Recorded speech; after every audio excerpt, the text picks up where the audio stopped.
Student, ये आज का थर्ड लेक्चर है अमाइनो एसिड एंड पेप्टाइड्स पे। तो हम स्टार्ट करते हैं, थोड़ा सा इंट्रोडक्शन और रिवीजन देख लेते हैं। Amino acid simple amino acid से नाम से इंडिकेट कर रहा है कि एक अमाइनो और दूसरा कार्बोक्सिलिक एसिड ग्रुप यदि स्ट्रक्चर में इंक्लूड है तो उसको हम अमाइनो एसिड बोल रहे हैं। और वही peptide number of amino acid join together with the help of an amide bond. ठीक है, तो हम उसको पेप्टाइड्स बोलेंगे। बहुत सारे अमाइनो एसिड जुड़े हुए हैं पेप्टाइड बॉन्ड के थ्रू, तो हम उसको अमाइनो उसको हम पेप्टाइड्स बोल रहे हैं। ठीक है, आगे चलते हैं, एग्जांपल देख लेते हैं। स्ट्रक्चर जो बेसिक स्ट्रक्चर है, सबसे पहले हम अमाइनो एसिड की बात करें। अमाइनो एसिड में यहाँ देख सकते हैं एक एसिड ग्रुप और एक एमीन ग्रुप। ठीक है, और ये सारे जो होते हैं अल्फ़ा अमाइनो एसिड्स रहते हैं, क्योंकि अल्फ़ा पोजीशन पे अमाइनो ग्रुप यहाँ पे जुड़ा हुआ है। कार्बोक्सिलिक एसिड यहाँ पे मेन फंक्शनल ग्रुप है, उसके बाद वाला जो कार्बन है उसको हम अल्फ़ा पोजीशन देते हैं, और उस पर एक एमीन ग्रुप जुड़ा है, तो इसलिए हम उसको बोल रहे हैं अल्फ़ा अमाइनो एसिड। आर यहाँ पे साइड चेन है। एग्जाम्पल देख लेते हैं। अलानिन CH3 ऐड कर देते हैं आर की जगह पे, तो वो अलानिन। CH2OH सैरीन के लिए हम ऐड करते हैं, ग्लाइसिन के लिए H ऐड कर रहे हैं, सिस्टीन CH2SH वैलिन के लिए आइसोप्रोपाइल ऐड करते हैं। वहीं लास्ट में हम देख सकते हैं कि एक एग्जांपल है पेप्टाइड का, जो कि पेप्टाइड बॉन्ड के through number of amino acid यहाँ पे जुड़े हुए हैं, तो उसको हम क्या बोल रहे हैं, पेप्टाइड बोल रहे हैं। पेप्टाइड डिपेंड करता है कितने अमाइनो एसिड के यूनिट उसमें जुड़े हुए हैं।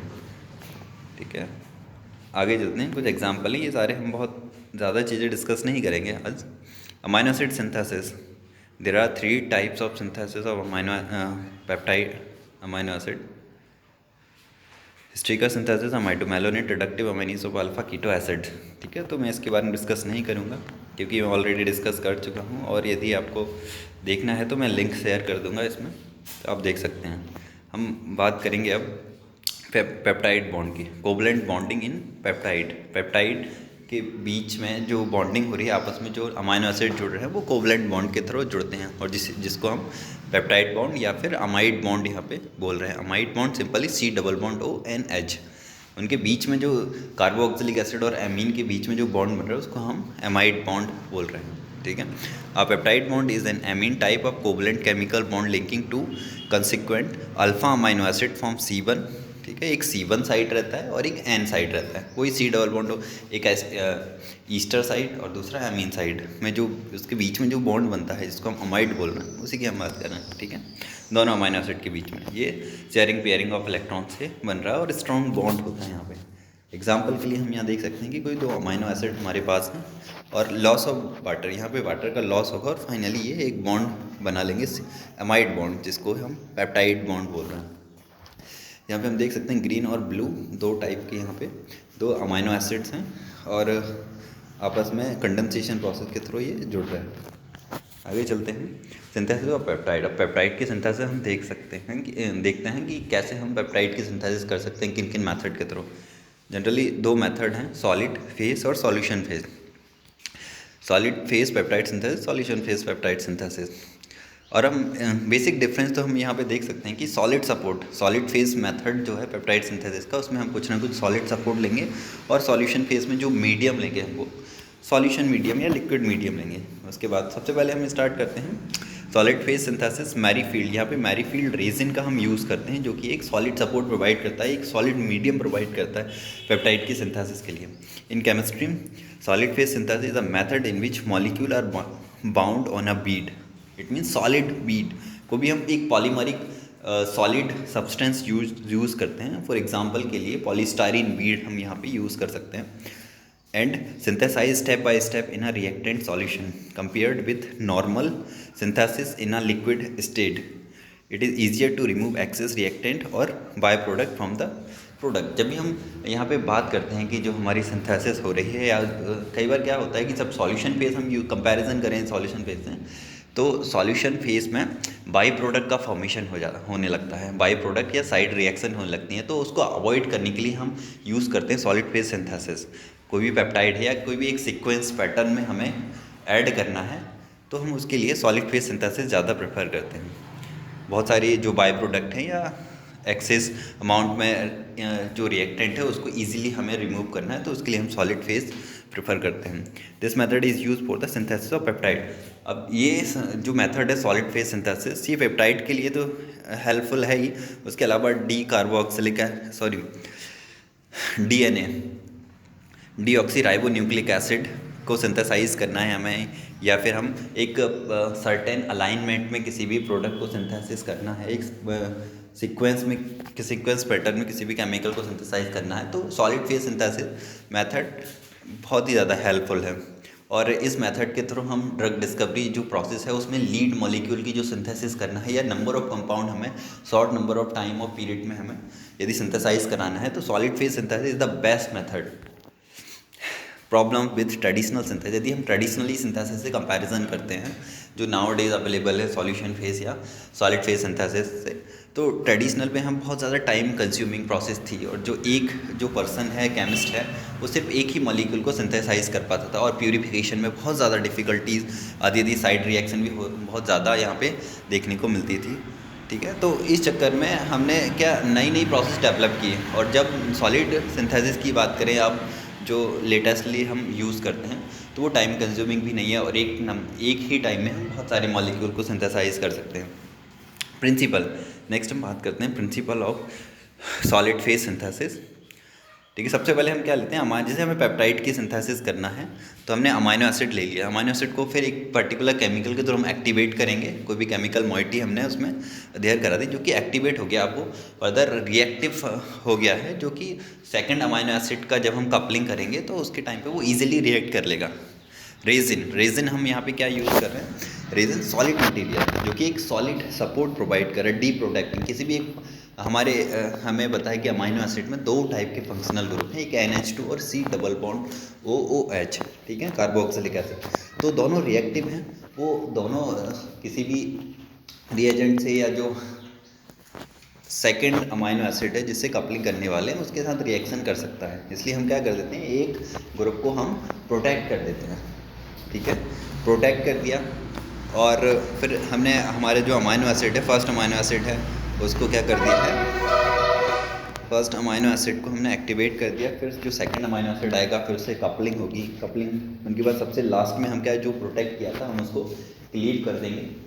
ठीक है, या फिर जो रेजिन बीड थी या सॉलिड सपोर्ट जो हम प्रोवाइड कर रहे थे उसको हमने क्या कर दिया, यहाँ पे रिमूव कर दिया, और हमें एक प्रॉपर सीक्वेंस में अमाइनो जो भी हमें पेप्टाइड चाहिए था, अमाइनो एसिड का सीक्वेंस चाहिए था, वो मिल जाएगा फाइनली। तो ये प्रिंसिपल की यदि हम बात करें, सबसे पहले हम क्या करते हैं, अमाइनो एसिड ले लिया, फिर उसको एक्टिवेट करेंगे, प्रोटेक्ट करेंगे, रेजिन बीड से ऐड कर रहे हैं, फिर D protecting, cleavage, and finally हमें जो एक प्रॉपर सीक्वेंस में चाहिए था वो पेप्टाइड्स हमें मिल जा रहा है। आगे चलते हैं, एसेंशियल रिक्वायरमेंट। अब क्या क्या रिक्वायरमेंट है सॉलिड फेज सिंथेसिस के लिए वो हम देखते हैं यहाँ पे। A cross link insoluble polymeric support with inert synthetic condition, वही सॉलिड सपोर्ट की हम बात करें, क्रॉस लिंक पॉलीमर हम यहाँ पे यूज़ करते हैं। ठीक है, cross link polymer for example के लिए हम यहाँ रेजिन बीड का यूज़ करते हैं, एंड सेकेंडली एन एंचोर और linker covalently link to resin. Anchor और लिंकर मतलब एक पर्टिकुलर केमिकल यूज़ करेंगे जो कि लिंक करेगा किसको, एक रेजिन बीड जो सॉलिड सपोर्ट हम ले रहे हैं और अमाइनो एसिड का जो सीक्वेंस हमें बनाना है, तो दोनों के बीच की जो एक केमिकली लिंक रहेगी उसको हम क्या बोल रहे हैं, एंचोर और linker. The anchor has reactive functional group that can be used to attack a substrate. ठीक है, एक उसमें क्या रहेगा, एंचोर और जो लिंकर्स की हम बात कर रहे हैं उसमें रिएक्टिव फंक्शनल ग्रुप रहेगा जो कि अटैच रहेगा सॉलिड मीडियम से। रेजिन बीड की हम बात करें, रेजिन बीड से अटैच रहेगा और जो कि काम करेगा सबस्ट्रेट को अटैच करने का रेजिन बीड से या सॉलिड सपोर्ट से। आगे चलते हैं, a bond link linking the substrate to the linker which will be stable to the reaction condition used in the synthesis. ठीक है, तो अब वो क्या स्टेबल, जो भी हम उसमें एंचोर या लिंकर यूज़ कर रहे हैं, लिंक यूज़ कर रहे हैं केमिकली, ठीक है, जिसमें रिएक्टिव फंक्शनल ग्रुप है और वो रिएक्ट कर ले रहा है किससे, अमाइनो एसिड से, जो फर्स्ट अमाइनो एसिड है और सॉलिड सपोर्ट के बीच में एक प्रॉपर लिंक बना दे रहा है, वो स्टेबल रहना चाहिए जब तक कि वो रिएक्शन चल रही है, या फिर हम पर्टिकुलर पेप्टाइड सिंथेसिस नहीं कर लेते हैं तब तक वो स्टेबल रहना चाहिए। A means of cleaving the product और in the intermediate from the linkers, और ईजिली क्या हो जाना चाहिए वो, जब हमारी रिएक्शन कंप्लीट हो गई है तो फिर हम किसी भी एक रिएजेंट से उसकी रिएक्शन करेंगे तो वो इजीली रिमूव हो जाना चाहिए और हमें प्रॉपर सीक्वेंस में जो भी हमें पेप्टाइड्स चाहिए था या अमाइनो एसिड का सीक्वेंस चाहिए था वो मिल जाएगा। Protecting group for functional group not involve in the synthetic group. हम प्रोटेक्टिव ग्रुप भी हम यहाँ पे यूज़ करते हैं जो एक पर्टिकुलर फंक्शनल ग्रुप को मास्क करने का काम करता है। ठीक है। यदि हम अमाइनो एसिड की ही बात करें, अमाइनो एसिड में एक एमीन और एक कार्बोक्सिलिक एसिड प्रेजेंट है, ठीक है। तो दोनों रिएक्टिव हैं, वो रिएक्शन कंडीशन से रिएक्शन कर सकते हैं कुछ ना कुछ। तो हम क्या कर देते हैं, एक पर्टिकुलर को मास्क कर दिया, एक पर्टिकुलर फंक्शनल ग्रुप को हमने मास्क कर दिया और सेकंड वाला ही सिर्फ रहेगा रिएक्शन करने के लिए फर्दर, ठीक है। और वो जो ग्रुप हम जो वो चीज़ें हम जो प्रोटेक्टिंग ग्रुप हम यूज़ कर रहे हैं पर्टिकुलर मास्क करने के लिए, वो रिएक्शन नहीं करना चाहिए, ठीक है। नहीं तो फिर साइड रिएक्शन या बाय प्रोडक्ट का फॉर्मेशन होने लगेगा। आगे चलते हैं, planning of solid phase synthesis. अब हम प्लानिंग के लिए सॉलिड फेज सिंथेसिस, पेप्टाइड की हम सिंथेसिस कर रहे हैं, तो हमें क्या क्या रिक्वायरमेंट है। The reason, linkers, protective group, हमें 3 चीज़ों की रिक्वायर्ड रहती है। रेजिन, सबसे पहले हम बात करें तो रेजिन, बीड या फिर सॉलिड मीडियम या सॉलिड सपोर्ट की हम जो बात कर रहे थे। The resin involve considered of polystyrene bead where the styrene is a partially cross link with 1% divinyl benzene. Okay, हम बात करते हैं कि हमने एक एग्जांपल यहाँ पे ले लिया, पॉलीस्टाइरीन बीड हम यूज़ कर रहे हैं सॉलिड सपोर्ट। ये क्या है, एक पॉलीमर है जो कि क्रॉस लिंक है किससे, 1% डाइविनाइल बेंजीन से, ठीक है। The bead are derivatize with a chloromethyl group, ठीक है। अब वो क्या किससे डेरिवेटाइज है, क्लोरोमिथाइल ग्रुप, जो कि यहाँ पे काम कर रहा है एक एंशोर का लिंक का काम कर रहा है। जब भी हम पहला रिएक्टेंट जो है हम उसमें सॉलिड सपोर्ट में ज्वाइन कराएंगे उसके लिए, ठीक है। उसमें और हमें पता है कि हम जब भी लिंकर्स की बात करें तो उसमें रिएक्टिव फंक्शनल ग्रुप प्रेजेंट रहते हैं। रिएक्टिव फंक्शनल ग्रुप मीन एक पर्टिकुलर लीविंग ग्रुप होगा, वो लीव करके और अमाइनो एसिड या जो फर्स्ट रिएक्टेंट है उसको ईजिली ज्वाइन करा देगा। To which amino acid can be coupled via ester group, ester group के थ्रू कपल हो जाएगा यदि हम डाइविनाइल बेंजीन की बात करते हैं या पॉलीस्टाइरीन बीड हम यदि यूज़ कर रहे हैं हमारे सिंथेसिस में।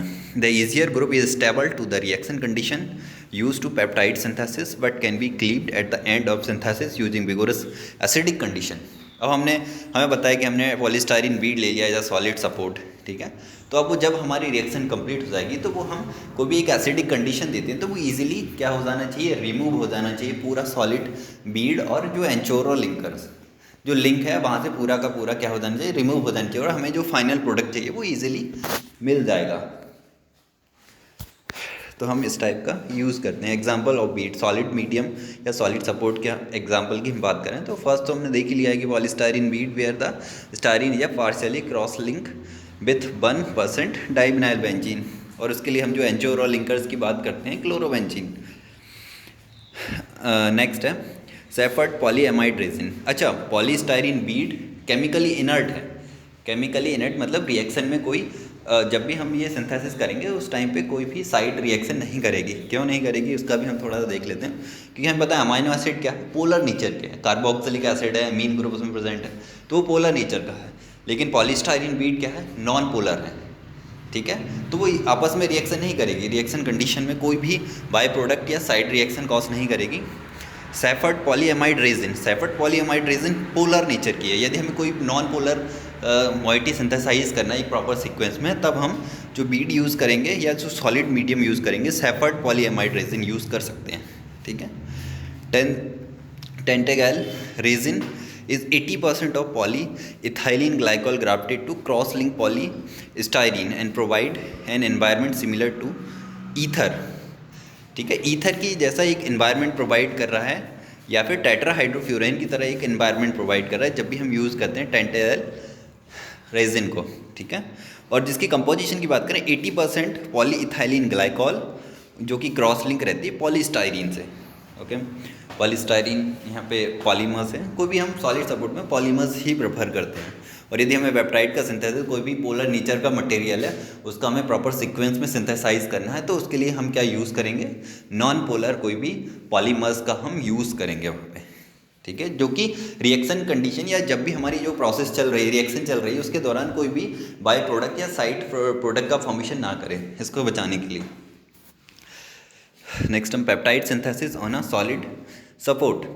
हम देखते हैं कि सॉलिड सपोर्ट से हम पेप्टाइड कैसे सिंथेसाइज कर सकते हैं। सबसे हमने पहले यहाँ पे क्या ले लिया, रेजिन बीड ले ली, और यहाँ पे एंचोर और लिंकर यहाँ पे जुड़ा हुआ है, ठीक है। उसके बाद ये हमारा फर्स्ट रिएक्टेंट है, फर्स्ट रिएक्टेंट या हम कोई अमाइनो एसिड कह सकते हैं, अमाइनो एसिड, ठीक है। हम यहाँ देख सकते हैं कि सबसे पहले हमने क्या किया इसमें अमाइनो एसिड में NH एक अल्फा अमाइनो एसिड है, तो अमाइनो ग्रुप को हमने यहाँ मास्क कर दिया है BOC से, ठीक है। BOC का फुल फॉर्म की हम बात करें टर्ट ब्यूटाइल कार्बोनिल कंपाउंड है। टर्ट ब्यूटाइल कार्बोनिल कंपाउंड से हमने इसको क्या कर दिया है, मास्क कर दिया। अब ये फर्दर रिएक्शन नहीं कर पाएगा, लेकिन अभी भी रिएक्शन के लिए COO जो कार्बोक्सिलिक एसिड है वो अवेलेबल है। वो कार्बोक्सिलिक एसिड रिएक्ट विद एंचोर के साथ रिएक्ट करेगा और ये एक प्रोडक्ट फॉर्मेशन कर लेगा जिसको हम ईस्टर बोल रहे हैं। ईस्टर फॉर्मेशन कर लिया। अब हम क्या करेंगे नेक्स्ट स्टेप में, deprotection with TFA trifluoroacetic acid. Trifluoric acetic acid से हम इसकी रिएक्शन करेंगे। तो जो हमने NH को मास्क किया था BOC से टर्सरी ब्यूटाइल कार्बोनिल कंपाउंड से, ठीक है, तो वो अब क्या हो जाएगा, ये रिमूव हो जाएगा। NH यहाँ पे फ्री हो गया। ये फर्दर रिएक्शन कर सकता है सेकंड रिएक्टेंट से या सेकंड अमाइनो एसिड की हम बात करें कपलिंग। देखो फर्दर यहाँ पे कपलिंग होगी। कपलिंग में भी हमने सेम मॉलिक्यूल लिया हुआ है। BOC को हमने NH को मास्क किया है BOC के थ्रू, और यहाँ पे क्या फिर फॉर्मेशन हो जाएगा। ये देखो यहाँ पे एक एमाइड बॉन्ड का फॉर्मेशन हुआ है, एमाइड बॉन्ड, या फिर हम इसी को पेप्टाइड बॉन्ड बोल रहे हैं क्योंकि यहाँ पे हम पेप्टाइड की सिंथेसिस कर रहे हैं। नेक्स्ट में बिल्डिंग ब्लॉक्स, बहुत सारे जो भी हमें अमाइनो एसिड का सीक्वेंस चाहिए वो हम ऐड करते जाएंगे। फिर जब लास्ट स्टेप आएगी HF, हम एसिडिक कंडीशंस ले रहे हैं यहाँ पे, हाइड्रोफ्लोरिक एसिड, ठीक है, तो उस कंडीशन में ये क्या हो जाएगा, जो रेजिन बीट थी या एंचोर था पूरी तरह से क्लीव हो जाएगा, यहाँ से एलिमिनेट हो जाएगा और हमें एक प्रॉपर सीक्वेंस में अमाइनो एसिड का सीक्वेंस मिल जाएगा, ठीक है। और हमारा जो पेप्टाइड था डिजायरेबल पेप्टाइड वो सिंथेसाइज हो चुका है। यहाँ पे आगे चलते हैं, peptide synthesis with a bang resin. यदि हम बैंग रेजिन की बात करें तो हम देखो यहाँ पे एक दूसरा कंपाउंड लिया है FMOC, formyl methoxy carbonyl compound से हमने NH को यहाँ फिर मास्क किया हुआ है। ये बीड है, बीड और लिंकर्स में OH जो फंक्शनल ग्रुप है वो रिएक्टिव फंक्शनल ग्रुप है, ओके। यदि हम बैंग रेजिन की बात करें तो OH इसमें रिएक्टिव फंक्शनल ग्रुप, जो लिंकर जुड़ा हुआ है OH है, और ये रिएक्ट करेगा फिर यहाँ पे जो remaining C double bond OH group बचा हुआ है, ठीक है, कार्बोक्सिलिक एसिड से रिएक्ट करेगा। फाइनली नेक्स्ट स्टेप में हम देख सकते हैं यहाँ पे ईस्टर का फॉर्मेशन कर लिया, ठीक है। FMOC अभी भी क्या है यहाँ पे, FMOC यहाँ पे मास्क किया हुआ है NH को, ठीक है। फिर उसके बाद क्या होगा, पाइपेरिडीन हम यहाँ ले रहे हैं, पाइपेरिडीन रिमूव कर दे रहा है FMOC को, NH2 फिर अवेलेबल फर्दर रिएक्शन के लिए, ठीक है। फिर यहाँ पे पेप्टाइड का सिंथेसिस हो रहा है, बिल्डिंग ब्लॉक्स यहाँ पे ले रहे हैं हम, जो भी हमें एक प्रॉपर अमाइनो एसिड का सीक्वेंस चाहिए। फिर हमने लास्ट में ले लिया TFA ट्राईफ्लोरोएसिटिक एसिड। ट्राईफ्लोरोएसिटिक एसिड की प्रेजेंस में हम यहाँ पे क्लीव कर देंगे, किसको हम यहाँ पे रिलीज़ कर देंगे, जो भी हमने बीड और लिंकर्स लिया था वो एलिमिनेट हो जाएगा और हमें एक प्रॉपर सीक्वेंस में जो पेप्टाइड्स चाहिए था वो हमें यहाँ पे मिल गया, ठीक है।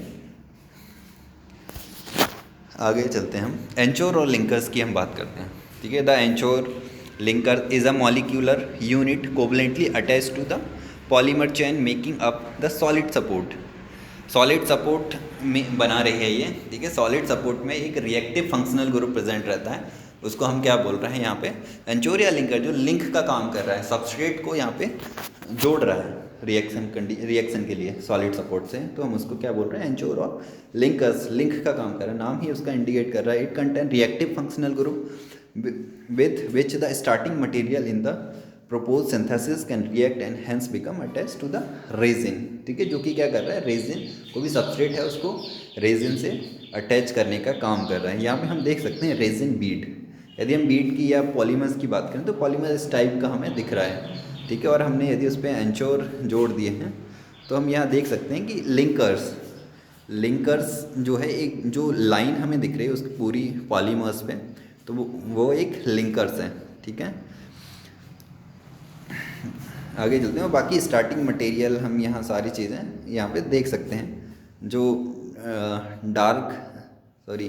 ब्लैक कलर का ये दिख रहा है डॉट, उसको हम क्या बोल रहे हैं, स्टार्टिंग मटेरियल रिएजेंट या सॉल्वेंट हो सकता है, और लिंकर से फिर वो क्या होगा, जाके अटैच होगा। The resulting link must be stable to the reaction condition use throughout the synthesis but be easily cleaved to release the final compound once the synthesis is complete, ठीक है। जब भी हम एंचोर की बात कर रहे हैं तो वो रिएक्शन कंडीशन में तो स्टेबल रहेगा, लेकिन जब हमारी रिएक्शन कंप्लीट हो जाएगी, हमें एक प्रॉपर सीक्वेंस में अमाइनो एसिड मिल गया है या एक पेप्टाइड मिल गया है, तो हम क्या इजीली उसको क्लीव होना चाहिए, ऐसा हम लिंकर हमेशा चूज़ करते हैं। Different linker are use depending on the functional group which will be present on the starting material. ठीक है, वो फंक्शनल ग्रुप डिपेंड करता है किस पे, पहला तो डिपेंड करेगा कि कौन सा पर्टिकुलर हम सबस्ट्रेट कंडीशंस ले रहे हैं जो कि इजीली क्या हो जाए उसमें लिंक हो जाए, और सेकंड हम ये लेती इस पर डिपेंड करता है फंक्शनल ग्रुप कि जो फाइनल प्रोडक्ट है वो इजीली क्लीव हो जाए। ठीक है, फाइनल प्रोडक्ट हमें एक प्रॉपर सीक्वेंस में जो भी हमें केमिकल सिंथेसाइज करना है वो इजीली क्लीव हो जाए जब भी हम कोई भी एसिडिक कंडीशन उसको प्रोवाइड करते हैं। तो for example bank resin, ring resin हम यहाँ पे यूज़ करते हैं suitable for attachment of release of carboxylic acid. Bank resin जब भी हम यूज़ करते हैं तो उसमें क्या होता है OH। ठीक है, OH यहाँ पे क्या है रिएक्टिव फंक्शनल ग्रुप हम यहाँ लेते हैं suitable for attachment and release of carboxylic acid. Carboxylic acid तो हमें क्या करना पड़ेगा, यदि हम अमाइनो एसिड कोई पेप्टाइड का सिंथेसिस कर रहे हैं और अमाइनो एसिड ने सब्सटीट्यूट ले लिया है तो हमें NH को सबसे पहले मास करना पड़ेगा NH2, फिर उसके बाद फिर कार्बोक्सिलिक एसिड ग्रुप उसमें रिएक्टिव फंक्शनल ग्रुप बच जाएगा, वही जाके फिर रिएक्ट करेगा बैंक रेजिन के पास जो भी एक एंचो जुड़ा हुआ है OH जिसमें रिएक्टिव फंक्शनल ग्रुप है। रिंग रेजिन सेकंड हम बात करें, ring resin starting material with carboxylic acid can be linked to the ring resin via amide link. ठीक है, अमाइड लिंक के थ्रू, क्योंकि यहाँ पे NH रिएक्टिव फंक्शनल ग्रुप जुड़ा हुआ होगा इसमें। ठीक है, आगे चलते हैं।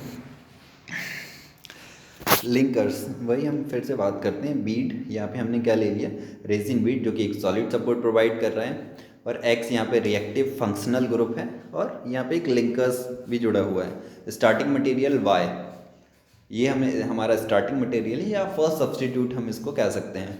ओके, और यहाँ पे एक Z यहाँ एक लिंक के थ्रू यहाँ पे जुड़ गया है। ठीक है, जो भी हमारा स्टार्टिंग मटेरियल था या जो फर्स्ट सब्सटीट्यूट था। ठीक है, फर्दर उसने रिएक्शन आगे का थोड़ा प्रॉब्लम हो गई मेरे ख्याल से। ठीक है, फर्दर क्या होगा, स्टार्टिंग मटेरियल जुड़ गया है, फिर हम उसको स्टार्टिंग मटेरियल में हमने एक पर्टिकुलर को मास करते हैं, फिर उसको हम मास कर दिया, उसके बाद फिर लिंकर और बीड ये जुड़ा हुआ है, इससे हम रिएक्शन करेंगे और फर्दर जो बिल्डिंग ब्लॉक्स है उसके साथ रिएक्शन होगी और फाइनली हम उसको क्लीव कर देंगे कोई भी एसिडिक कंडीशन हम उसको प्रोवाइड करके। यदि हम एग्जाम्पल की बात करें, बैंक रेजिन का हम एग्जांपल देख सकते हैं। OH यहाँ पे हम functional group reactive functional group use कर रहे हैं। डाईहाइड्रोपायरेन की बात करें यदि, तो डाईहाइड्रोपायरेन डायरिवेटाइज रेजिन की हम बात करें तो जो पायरेन है, पायरेन का जो हम यहाँ देख सकते हैं पायरेन वाला जो कार्बन है जिसको सर्कल किया है तो वो एक रिएक्टिव है, वहाँ से एक लिंक का काम करेगा वो। ठीक है, नेक्स्ट रिंग रेजिन और बर्लॉस रेजिन हम देख सकते हैं। बर्लॉस रेजिन में Cl रिएक्टिव फंक्शनल ग्रुप है, रिंग रेजिन में NH2 रिएक्टिव फंक्शनल ग्रुप है। आगे चलते हैं, protective group. Third requirement for solid support synthesis of peptide, protecting group का नाम से ही समझ में आ रहा है कि वो किसी एक पर्टिकुलर फंक्शनल ग्रुप को मास्क करने का काम करेंगे। और ये सब हम क्यों कर रहे हैं, क्योंकि हमें कीमो सेलेक्टिविटी चाहिए, जो हमें एक ही कंपाउंड का फॉर्मेशन चाहिए। यदि हम ऐसा नहीं करते हैं तो हो सकता है उसमें एक से ज़्यादा कंपाउंड एक से ज़्यादा सीक्वेंस में वहाँ पे सिंथेसाइज हो सकती है। प्रोटेक्टिंग ग्रुप और protective group is introduced into the molecule by chemical modification of functional group to obtain chemoselectivity in the subsequent chemical reaction। हमें chemoselectivity के लिए हम ये केमिकल रिएक्शन में इंट्रोड्यूस करते हैं या एक पर्टिकुलर फंक्शनल ग्रुप को, रिएक्टिव फंक्शनल ग्रुप को हम मास्क कर देते हैं। Protecting group is essentially during peptide synthesis. Essential होता है जब भी हम पेप्टाइड सिंथेसिस की बात करते हैं, क्योंकि हम अमाइनो एसिड ले रहे हैं। अमाइनो एसिड में क्या है, एक अमाइन और कार्बोक्सिलिक एसिड ग्रुप है, तो हमें जिससे भी रिएक्शन करानी है उसको छोड़ के दूसरे वाले जो ग्रुप है उसको हम फंक्शनल ग्रुप है उसको हम मास्क कर देते हैं।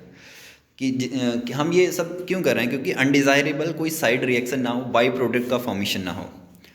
ठीक है, या फिर कई बार क्या होता है कि एक्टिवेटेड है हमने NH और COOH दोनों ग्रुप को एक्टिवेट कर दिया तो वो आपस में सेल्फ कपलिंग भी फॉर्मेशन हो सकती है, जिससे बाई प्रोडक्ट का फॉर्मेशन हो सकते हैं। इसलिए हम क्या कर देते हैं, उसको आपस में रिएक्शन करके पॉलीमराइजेशन कर लेते हैं, इसलिए हम उसको मास करना कंपलसरी रहता है जब भी हम कोई भी एक प्रॉपर सीक्वेंस में हमें सिंथेसिस करनी है।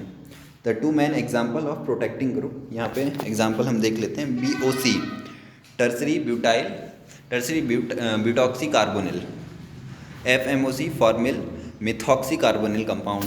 ठीक है, जब भी हम कोई भी एसिडिक कंडीशन देते हैं तो फाइनल प्रोडक्ट से वो क्लीव हो जाते हैं। और जब रिएक्शन की बात करें, जब भी हम रिएक्शन प्रोग्रेस में हैं तो वो स्टेबल रहते हैं जब तक वो रिएक्शन चलेगी, या फिर जब तक हम उसको एक पर्टिकुलर एसिडिक कंडीशन नहीं दे देते हैं। Example of solid phase synthesis, solid phase peptide synthesis. हम एग्जाम्पल देख लेते हैं सॉलिड फेज पेप्टाइड सिंथेसिस का। The first step is attachment of N protected C terminal amino acid. सबसे पहले हमने क्या किया है, N को प्रोटेक्ट किया है। देखो NH को हम सबसे पहले क्या करेंगे, प्रोटेक्ट कर देंगे BOC के थ्रू। ठीक है, tertiary butyl oxy carbonyl compound से हमने यहाँ पे क्या कर दिया, प्रोटेक्ट कर दिया NH को, जो कि अब फर्दर रिएक्शन के लिए अवेलेबल ही नहीं है। सिर्फ अवेलेबल कौन सा है, जो carbonyl C double bond O जो एसिडिक ग्रुप है वो सिर्फ अवेलेबल है रिएक्शन के लिए। और हमने यहाँ पे एक सॉलिड बीड ले ली, कोई भी एक polymeric with reactive functional group, जो कि रिएक्ट करेगा सिर्फ अब किससे, कार्बोक्सिलिक एसिड से रिएक्ट कर सकता है। ठीक है, तो ये मास्क्ड NH है और ये उसने रिएक्शन कर ली। ठीक है, हम यहाँ जो पहला सब्सटीट्यूएंट ले रहे हैं या जो पहला अमाइनो एसिड ले रहे हैं वो फिनाइल अलानिन है। ठीक है, PH मीन्स फिनाइल अलानिन हम यहाँ पे ले रहे हैं, तो हमें यहाँ फॉर्मेशन हो गया है phenyl BOC protected phenyl alanine, और यहाँ पे एक सॉलिड बीड। आगे चलते हैं हम, रिवर्स स्टेप है। Second, trifluoroacetic acid cleave the BOC protecting group of phenyl alanine so that it amino group can be coupled with the next amino acid. सबसे पहले अब हम क्या करेंगे, हमने एक सॉलिड सपोर्ट से रिएक्शन करा दी फिनाइल अलानिन की, और उसमें एंचोर के थ्रू एक लिंक के थ्रू, जो कि एक ईस्टर लिंक है, उसके थ्रू यहाँ पे जुड़ गया है सब्स्टिट्यूट, जो फर्स्ट सब्स्टिट्यूट थे या first amino acid phenyl alanine. और साथ में हमें पता है कि NH2 का अभी भी प्रोटेक्टेड है, उसको अनप्रोटेक्ट करने के लिए या डी प्रोटेक्ट करने के लिए हम क्या करेंगे, ट्राईफ्लोरोएसिटिक एसिड से रिएक्शन करेंगे। ट्राईफ्लोरोएसिटिक एसिड रिएक्शन करेगा और क्या कर देगा, जो BOC है उसको रिलीज कर देगा, NH2 को फ्री कर देगा। ठीक है, अब NH2 अवेलेबल रहेगा नेक्स्ट फर्दर कपलिंग के लिए, जो कि नेक्स्ट अमाइनो एसिड आएगा उसके साथ कपल करेगी, जो भी हमें एक सीक्वेंस में अमाइनो एसिड चाहिए है या एक सीक्वेंस में पेप्टाइड हमें चाहिए। द नेक्स्ट अमाइनो एसिड, अब हम नेक्स्ट अमाइनो एसिड बैलिन ले रहे हैं, तो हमें क्या करेंगे, बैलिन का जो बैलिन का जो NH ग्रुप है उसको हम मास कर देंगे। ठीक है, मास कर दिया तो अब फर्दर रिएक्शन के लिए क्या अवेलेबल रहेगा, सिर्फ कार्बोक्सिलिक एसिड जो ग्रुप था वो अवेलेबल रहेगा फर्दर रिएक्शन के लिए। और हमें पता है कि जो हमारा रिएक्टेंट था वो यहाँ पे पहुँच गया था, एक सॉलिड सपोर्ट, उसके बीच में ईस्टर लिंक, और हमने NH2 को भी डी प्रोटेक्ट कर दिया था। अब NH2 फिनाइल अलानिन का और बैलिन का एसिड ग्रुप रिएक्ट करेगा। ठीक है, DCC से रिएक्ट कर रहा है। DCC यहाँ पे क्या काम करेगा, फुल फॉर्म देख लेते हैं पहले, NN डाईसाइक्लो हेक्साइल कार्बो डाईइमाइड। ठीक है, हम यहाँ पे ले रहे हैं और ये रिएक्शन हो जा रही है और यहाँ पे एक एमाइड बॉन्ड का फॉर्मेशन हो रहा है। या देखो हम यहाँ पे देख सकते हैं कि ये अमाइड बॉन्ड का फॉर्मेशन है, या फिर हम इसी को बोल रहे हैं पेप्टाइड बॉन्ड। ये हमारा पेप्टाइड बॉन्ड का यहाँ फॉर्मेशन हो गया है। ठीक है, आगे चलते हैं हम, और जो हमारा कंपाउंड बना है वो क्या है, BOC protected baleen phenyl alanine, और जो सॉलिड मीडियम हम ले रहे थे या रेजिन बीड हम ले रहे थे। ठीक है, फिर हम क्या करेंगे, फिर नेक्स्ट रिएक्शन की हम बात करें, to couple the final amino acid.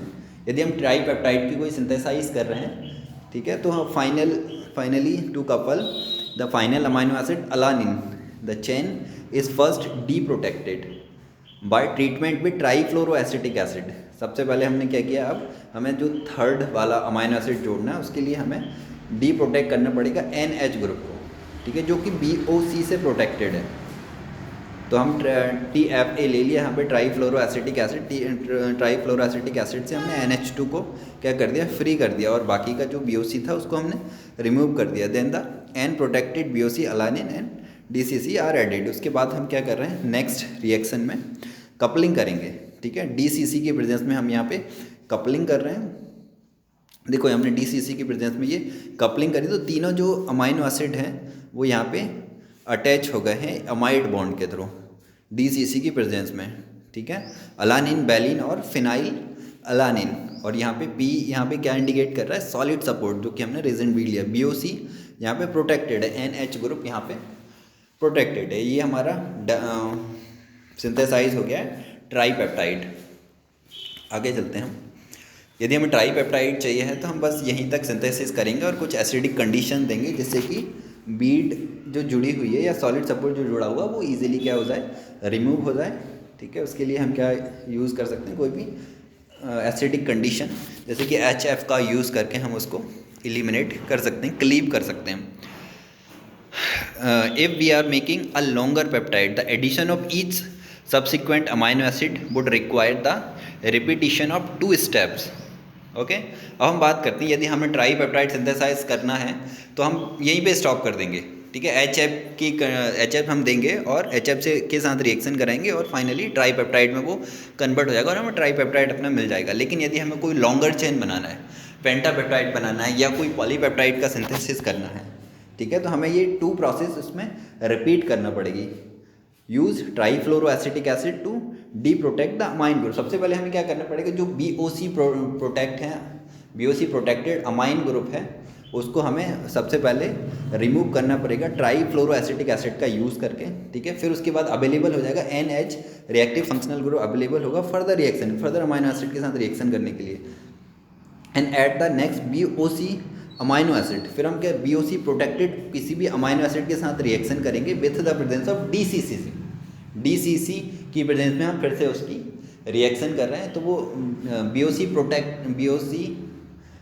NH protected, ठीक है, अमाइनो प्रोटेक्टेड हमारे पास अमाइनो एसिड है और BOC amino acid protected amino acid है, तो हम उसके में क्या अवेलेबल, सिर्फ उसमें रिएक्शन के लिए कार्बोक्सिलिक एसिड अवेलेबल है और बाकी हमने ट्राईफ्लोरोएसिटिक एसिड से फर्स्ट रिएक्शन में हमने अमाइनो ग्रुप को एक्टिवेट किया हुआ था। फिर दोनों रिएक्शन करेंगे DCC की प्रेजेंस में, फिर टेट्रा पेप्टाइड में कन्वर्ट होंगे, पेंटापेप्टाइड में कन्वर्ट होंगे। फिर डिपेंड करता है कि हमें कितना पेप्टाइड्स चाहिए, कौन सा पेप्टाइड चाहिए, ठीक है, पॉलीपेप्टाइड चाहिए या ओलिगोपेप्टाइड, या किस पर्टिकुलर सीक्वेंस में हमें अमाइनो एसिड जोड़ना है उसमें।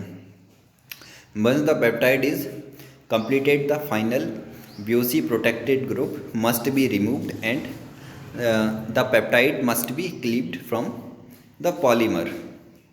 ठीक है, जो पॉलीमर अब हमने बताया कि हमारा पेप्टाइड सिंथेसाइज हो चुका है, ठीक है, हमें ट्राई पेप्टाइड ही चाहिए है, तो उसके लिए हम क्या करेंगे, BOC को रिमूव कर देंगे और साथ में जो रेजिन बीड या सॉलिड मीडिया हमने जो पॉलीमरिक सपोर्ट उसको प्रोवाइड किया था उसको भी हम क्या कर देंगे, यहाँ पे रिमूव कर देंगे with the help of anhydrous HF hydrofluoric acid cleave the ester link that bond of peptide to the polymer and it also remove the BOC protecting group. हम दोनों ग्रुप को रिमूव कर देंगे। कौन कौन से ग्रुप को रिमूव करेंगे, देखो पहला BOC और सेकंड ये जो सॉलिड मीडियम हमने लिया था, इन दोनों को हम यहाँ से रिमूव कर देंगे। उसके लिए हम HF यूज़ कर रहे हैं, हाइड्रोफ्लोरिक एसिड हम यहाँ ले रहे हैं, एसिडिक कंडीशन, और ये क्या हो जा रहा है यहाँ पे NH को यहाँ पे उसने रिमूव कर, NH से जो BOC जुड़ा हुआ था उसको रिमूव करेंगे और जो सॉलिड सपोर्ट जुड़ा हुआ था दोनों को हम रिमूव कर देंगे और एक प्रॉपर सीक्वेंस में हमें जो पेप्टाइड चाहिए था, अमाइनो एसिड का एक प्रॉपर सीक्वेंस चाहिए था, वो हमें यहाँ पे मिल जा रहा है, ठीक है।